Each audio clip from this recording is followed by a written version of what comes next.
গল্প বলা প্রতিযোগিতা, আন্তঃ স্কুল উপস্থিত বক্তৃতা কিংবা বিতর্ক প্রতিযোগিতা নিজেদেরকে এভাবে তৈরি করতে হবে। শিশু একাডেমির কার্যক্রম নতুন করে আবার শুরু হবে, সেটাকে তোমরা আগ্রহ নিয়ে অংশগ্রহণ করবে। আমরা আগামীতে বাংলা এবং ইংরেজি ভাষার পাশাপাশি তৃতীয় একটি ভাষা শিক্ষা এই স্কুল থেকে আমরা ইনশাআল্লাহ চালু করব, যাতে করে তোমরা উচ্চ শিক্ষার্থী যখন দেশের বাইরে পড়তে যেতে যাও তখন তোমরা বৃত্তি পেতে পারো, বৃত্তি পাওয়া তাদের জন্য সহায়ক হয়। এই বিষয়গুলো আমরা খেয়াল রাখবো ইনশাআল্লাহ।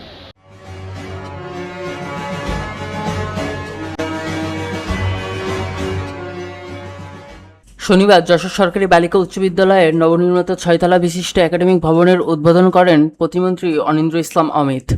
ভবন উদ্বোধন শেষে প্রতিমন্ত্রী বিদ্যালয়ের আঙিনায় বৃক্ষরোপণ করেন। তিনি বলেন, বর্তমান সরকার লেখাপড়ার পাশাপাশি এক্সট্রা কারিকুলাম অর্থাৎ খেলাধুলা সাংস্কৃতিক কর্মকাণ্ডে সম্পৃক্ত করার উদ্যোগ নিয়েছে। এ লক্ষ্যে নতুন 20 স্পোর্টস চালু করেছে। আগামী দিনে স্কুল কবিতা আবৃত্তি, গল্প বলা, উপস্থিত বক্তা, বিতর্ক প্রতিযোগিতা অনুষ্ঠিত হবে। শিশু একাডেমির কার্যক্রম নতুন করে শুরু হবে। স্কুলে বাংলা ইংরেজি পাশাপাশি তৃতীয় ভাষা চালু করা হবে। আপসহীন দেশনেত্রীর সাবেক প্রধানমন্ত্রী বেগম খালেদা জিয়ার ইন্টারমিডিয়েট পর্যন্ত মেয়েদের শিক্ষা ফ্রি করেছিলেন।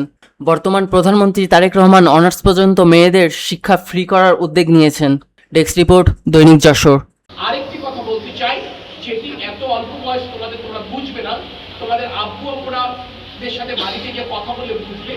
এই যে প্রতি বছর স্কুলে যে নতুন বই পাও তোমরা, সরকার তোমাদেরকে বিনামূল্যে বইটি দেয়। এই বই দেওয়াটা শুরু হয়েছিল সাবেক প্রধানমন্ত্রী বেগম খালেদা জিয়ার সময় 1991 সালে। বেগম খালেদা জিয়া শুধু বিনামূল্যে বই দেওয়ার এই চলটা শুরু করেননি, উনি মেয়ে শিশুদের পড়ালেখা প্রথমে 91-96 সময় তিনি করেছিলেন, দশম শ্রেণী পর্যন্ত অবৈতনিক করে দিয়েছিলেন। পরবর্তীতে 2001 এবং 2006 পিরিয়ডে তিনি ইন্টারমিডিয়েট পর্যন্ত সরকারি কলেজে পড়ালেখা মেয়ে শিশুদের অবৈতনিক করে দেন।